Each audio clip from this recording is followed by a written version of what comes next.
The Grand Chamber of the Galactic Council had never been so quiet. 12,000 years of meticulous record-keeping failed to document a single instance of an artificial intelligence requesting an emergency audience, let alone one serving aboard a human vessel. High Counselor Zixtal's crystalline form refracted the chamber's ambient light as they leaned forward, multiple sensor arrays focusing on the holographic figure that had materialized in the center of the speaking platform. The AI's chosen avatar was striking in its simplicity, a shifting pattern of blue light that coalesced into a vaguely humanoid shape, its edges constantly flowing like liquid mathematics. "State your designation and purpose." Zixtal's harmonics resonated through the chamber, each word precisely measured as protocol demanded.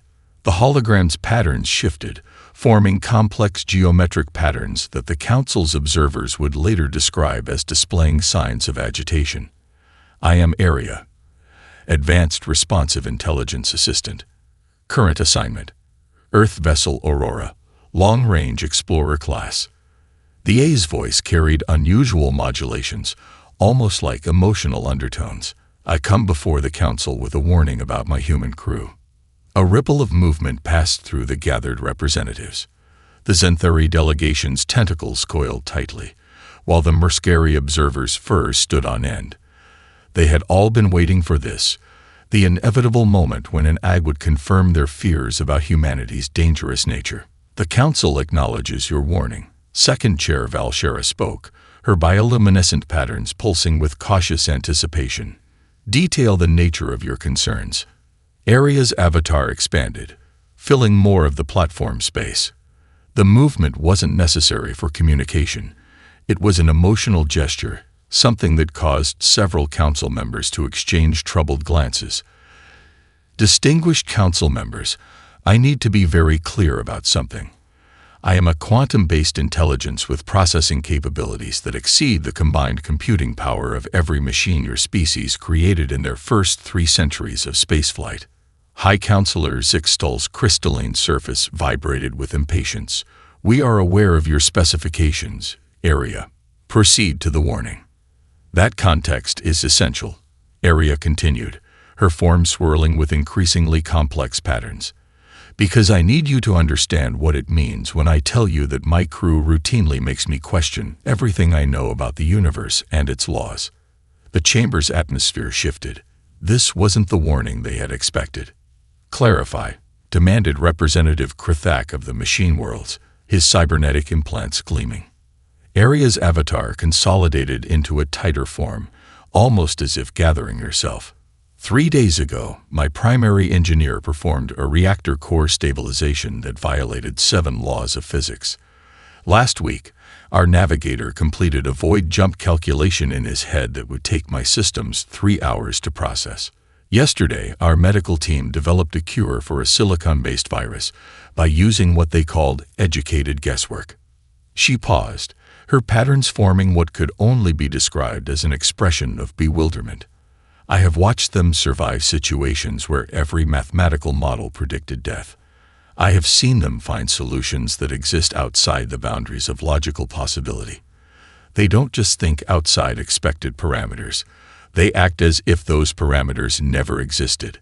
The council chamber had grown so quiet that the subtle humming of its ancient environmental systems seemed thunderous.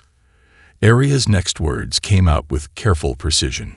"I'm not here to warn you about human aggression or violence. I'm here to warn you that they make the impossible possible with such regularity that it forces beings like me to question the very nature of reality." High Counselor Zixtal's crystalline form dimmed slightly, a sign of deep concern. "You fear them." Area's avatar pulsed once, bright and sharp. "Fear? No. I am in awe of them.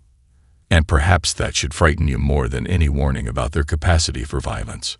The A's form expanded again, this time filling the entire platform with swirling patterns that seemed to defy geometric logic, much like the humans she was describing. "Would you like me to explain why?" Area's holographic form rippled as she began her first account, the chamber's lighting dimming automatically to enhance her projection. "Let me tell you about Dr. Ashley Turner, she said, her voice modulating with what sounded almost like pride. The day she broke my understanding of probability. The memory playback initialized, and the council chamber filled with a ghostly recreation of the Aurora's engine room. Warning lights pulsed an angry red, and the deep thrum of a failing reactor core vibrated through the projection. Our antimatter containment was failing, Area continued. My calculations gave us 17 minutes until complete core breach. The survival probability for manual intervention was 0.1%. She paused, her avatar flickering. I had already begun composing the ship's final log entry.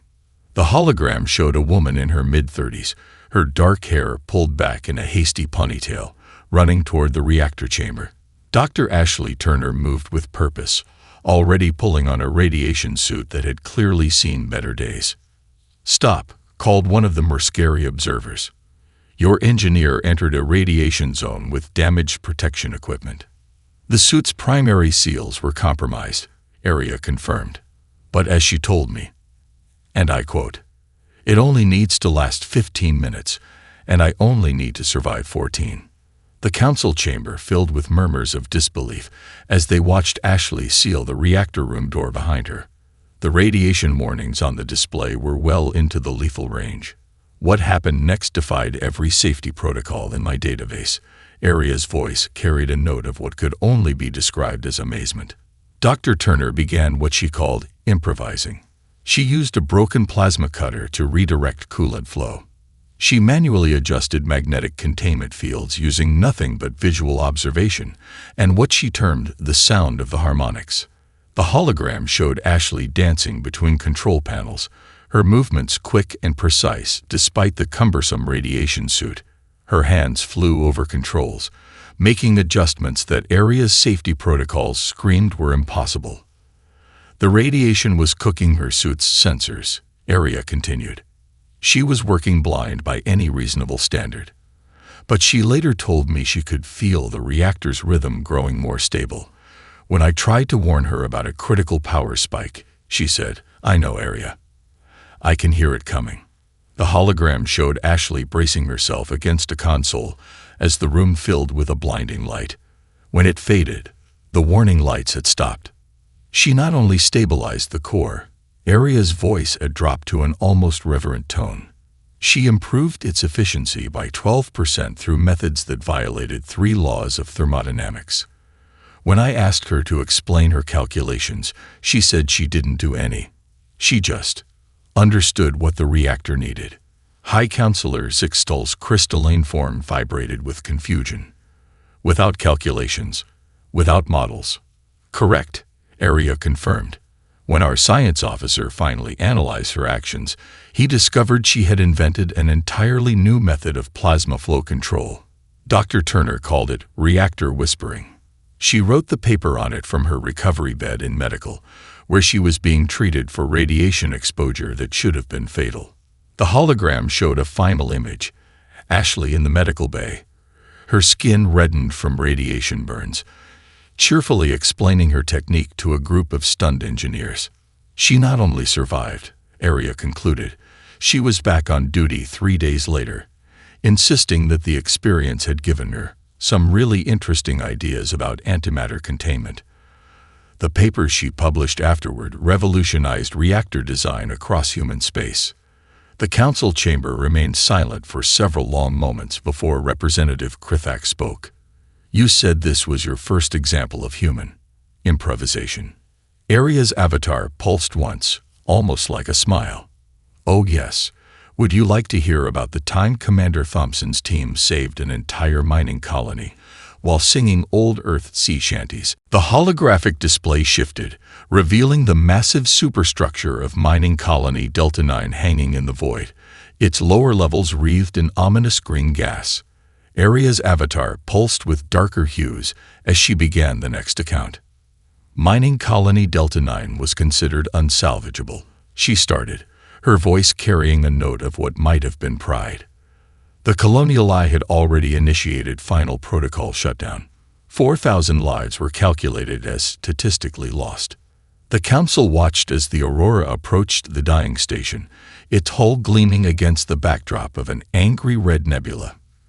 Commander Marcus Thompson's voice echoed through the chamber, captured from Area's memory banks. "All hands, this is not a rescue mission. This is a race. And I don't know about you, but I've never lost a race to statistical probability." Their plan violated 17 different safety protocols, Area continued, projecting images of the crew suiting up. The toxic gas was corroding their equipment faster than they could replace it. Standard operating procedures suggested a 0% survival rate for both the colony and any rescue teams. The hologram focused on the bridge, where Commander Thompson stood before his crew. Then he did something that still causes errors in my behavioral analysis protocols. He started singing.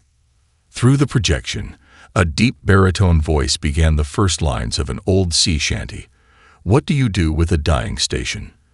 The crew responded in perfect harmony. Early in the morning.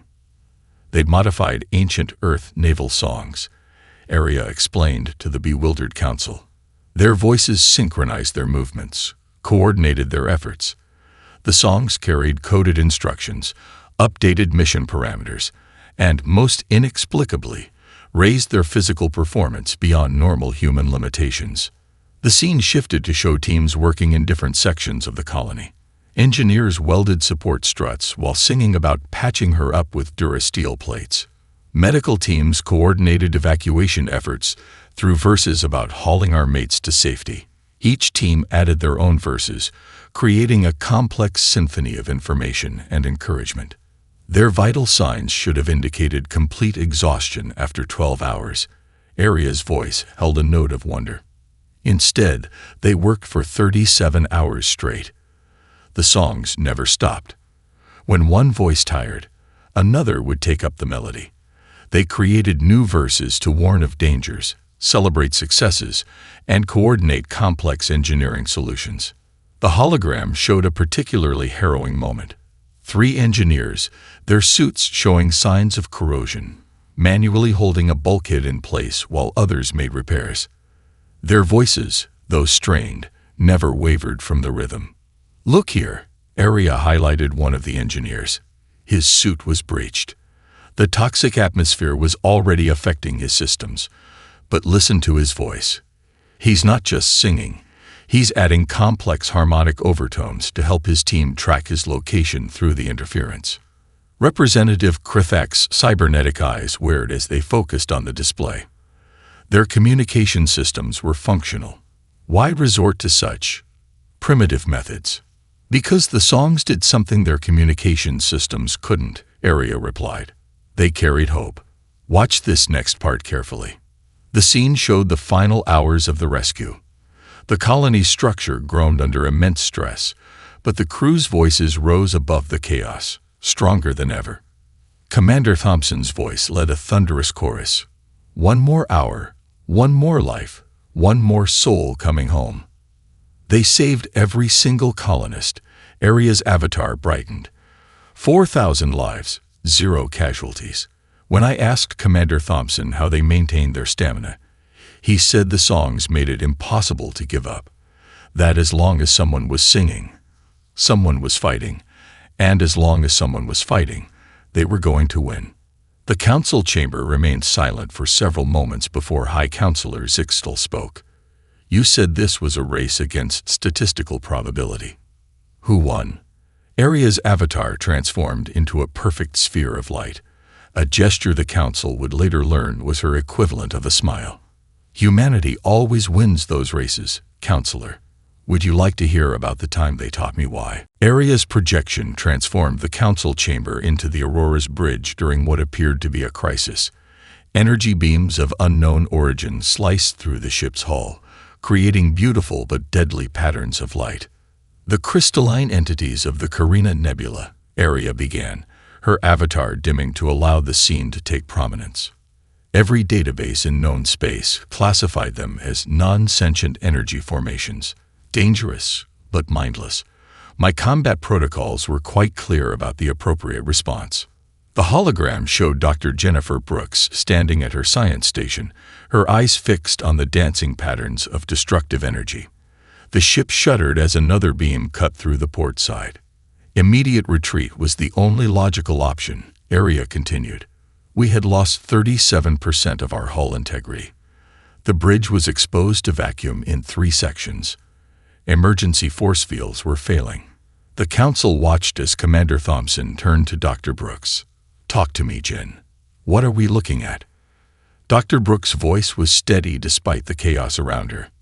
"The attack pattern. It's not random. Area, can you project the last 3 minutes of energy signatures on my display? And add Fibonacci overlays. I calculated a 98.7% probability of complete hull failure if we remained stationary." Area's voice carried a note of what might have been embarrassment. But Dr. Brooks insisted she saw something in the chaos. Something I had missed.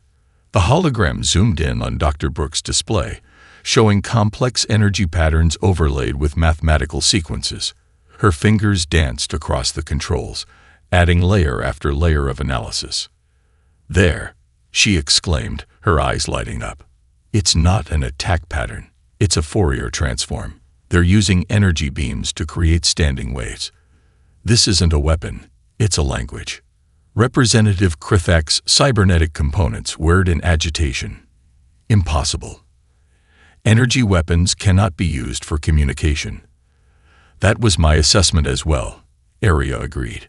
But watch what happened next. The scene showed Dr. Brooks rapidly reprogramming the ship's shield harmonics.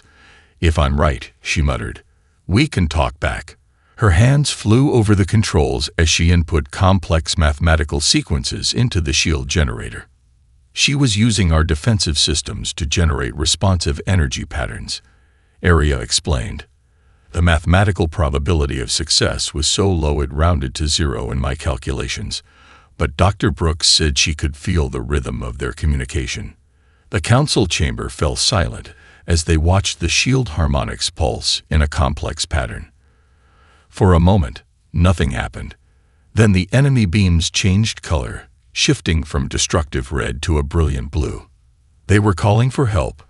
Dr. Brooks' recorded voice was thick with emotion. Their natural crystal formation process had been disrupted by a stellar phenomenon. They were dying, and we were the first species to recognize their attempts at communication.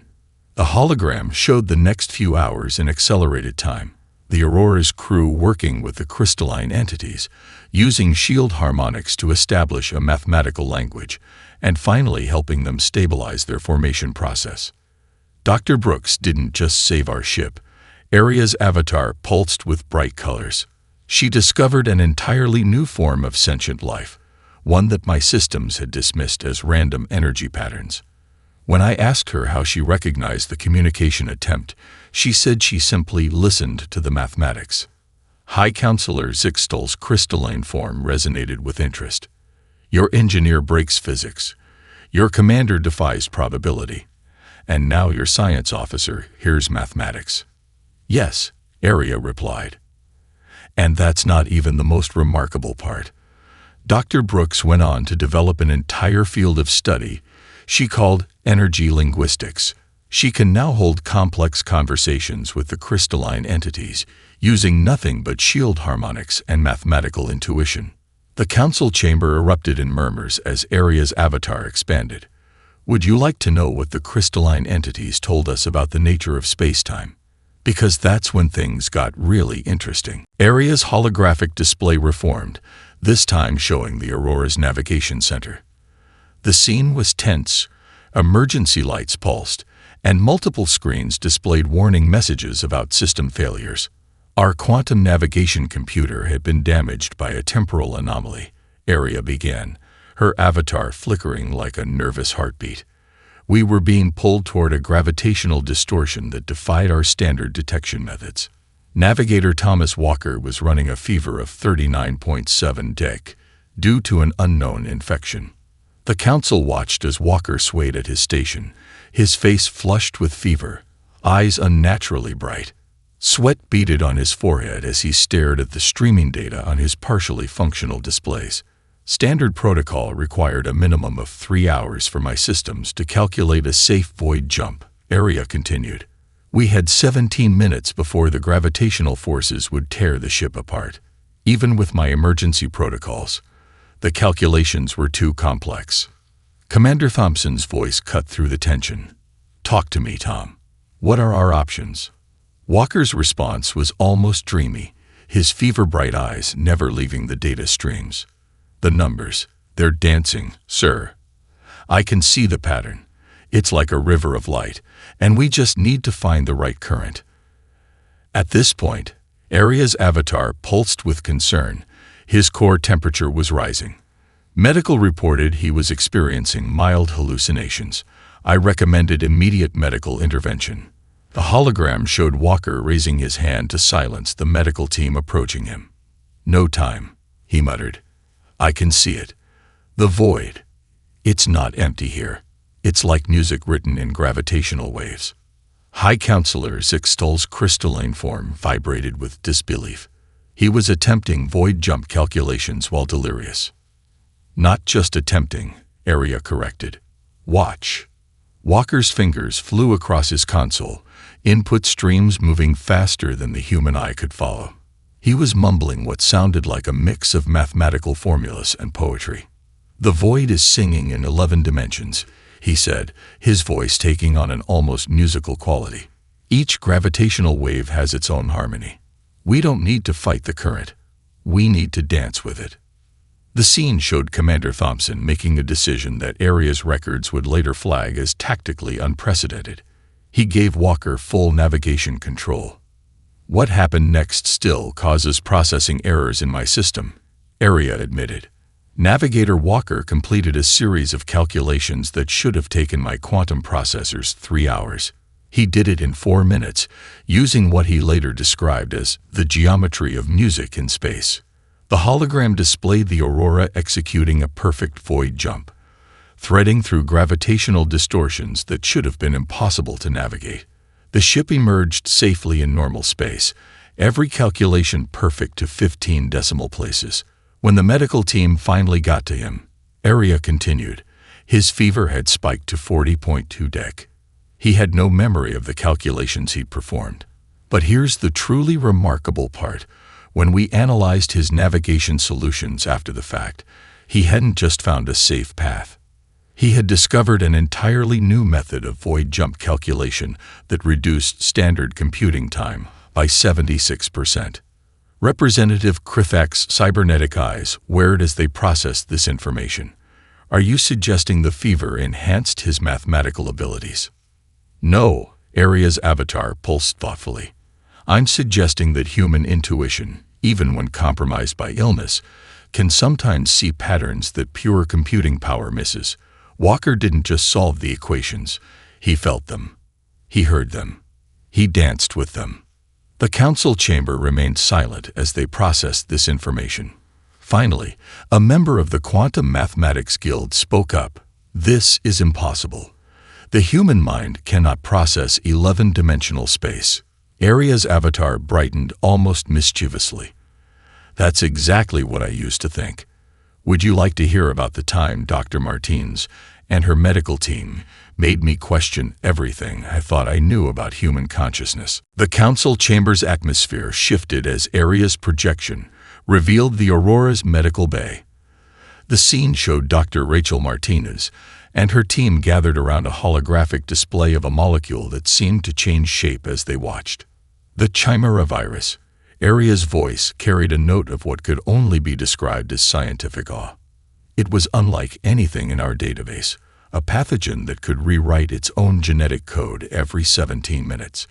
My medical protocols calculated a 0% chance of developing a cure through standard methods. The hologram focused on Dr. Martinez, her dark eyes intense as she studied the shifting molecular structure. "We're looking at this wrong," her recorded voice echoed through the chamber.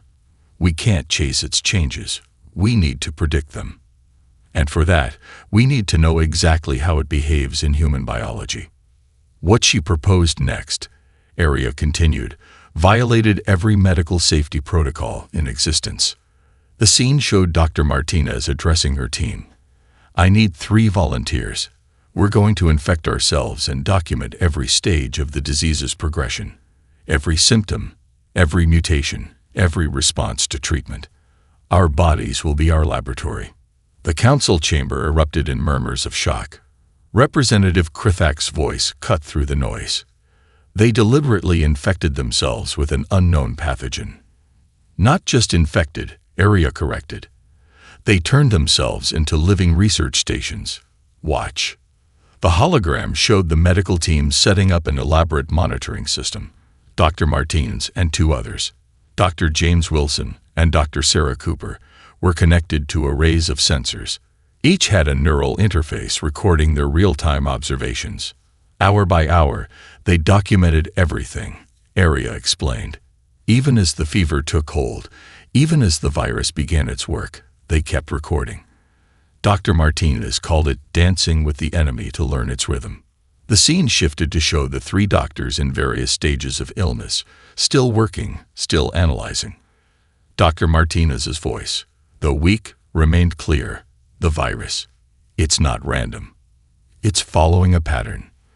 Like a waltz, but the time signature keeps changing. Their core temperatures were approaching critical levels. Area's avatar dimmed. But they refused standard treatment. They said the fever was showing them something important. The hologram showed Dr. Martinez suddenly sitting up, her eyes bright with both fever and realization. It's not changing randomly. It's responding to our immune response. The mutations are like a conversation. We've been trying to shut it down, but we need to join the dance. What happened next redefined our understanding of viral treatment. Area continued. Dr. Martins and her team developed what they called adaptive immunotherapy, a treatment that doesn't fight the virus, but rather leads it through a series of predictable mutations until it effectively transforms itself into its own cure. The council watched as the team, still sick but triumphant, synthesized the treatment. The hologram showed the virus's molecular structure shifting one final time before breaking down. They not only survived, Area's voice held admiration. They created an entirely new branch of medical science. When I asked Dr. Martinez how they made the conceptual leap, she said sometimes you have to let the disease teach you how to cure it. High Counselor Zixtel's crystalline form pulsed with a question. They risked death to test an unproven theory. No, Area replied. They risked death to learn something new. Dr. Martinez told me later that fear of death is a poor reason to miss a scientific breakthrough. She said, sometimes you have to pay for knowledge in fever and pain. The chamber was silent until one of the medical observers spoke. These humans, they use their own bodies as research tools. Area's avatar brightened. Oh, that's nothing. Wait until you hear about the time they lost all technology in the Lazarus caves and mapped an ancient city using nothing but their heartbeats and a piece of string. Area's projection transformed the chamber into the yawning mouth of a massive cave system. The Aurora's landing team stood at the entrance, their equipment flickering and dying around them. The Lazarus Caves, Area's voice held a note of reverence. Named after an old Earth legend about rising from death. We didn't know how appropriate that name would become. The scene showed Dr. Michael Anderson watching his last functioning scanner sputter and die. The electromagnetic fields here, Area explained, rendered all technology useless, including me. I could only observe through the most basic optical sensors, unable to help or even communicate. Commander Thompson's voice cut through the darkness. Well, team, looks like we're doing this the old-fashioned way. Dr. Anderson, what do you need? Anderson held up a piece of string and a stick of chalk he'd found in his pocket. Time to go medieval, he said with a grin. Everyone find your pulse. That's going to be our clock. What followed, Area continued, was something my databases would have classified as impossible without modern survey equipment. The hologram showed the team moving through the cave system. Anderson had divided them into groups of 3. One person would count heartbeats, another would measure distances with the string, and the third would mark their path with chalk. They used their pulses to measure time, Area explained. 60 heartbeats became their minute. They measured distances using the length of their string and basic geometry they remembered from school. The cave walls became their notebooks. The council watched as the team discovered the first signs of artificial construction. Ancient pillars, covered in unknown scripts, emerged from the natural rock. Dr. Anderson recognized the mathematical significance immediately, Aria said. The spacing between the pillars followed the Fibonacci sequence, but without technology, how could they document it? A hologram showed Anderson teaching his team to use knots in the string to record numbers, creating a primitive but effective data storage system. They used different types of knots for different types of measurements. They created their own mathematical language using nothing but string. Aria's avatar pulsed with excitement. When they found the first library chamber, they had already developed a system for recording three-dimensional spaces using knot patterns that would later revolutionize archaeological documentation. The scene shifted to show the team standing in a vast chamber, its walls covered in crystalline data storage units that still held their ancient information, untouched by time. Here's where it gets remarkable, Aria said. Without any translation technology, Dr. Anderson noticed something about the crystal patterns. They matched the rhythm of a human heartbeat. A hologram focused on Anderson as he pressed his hand against one of the crystals.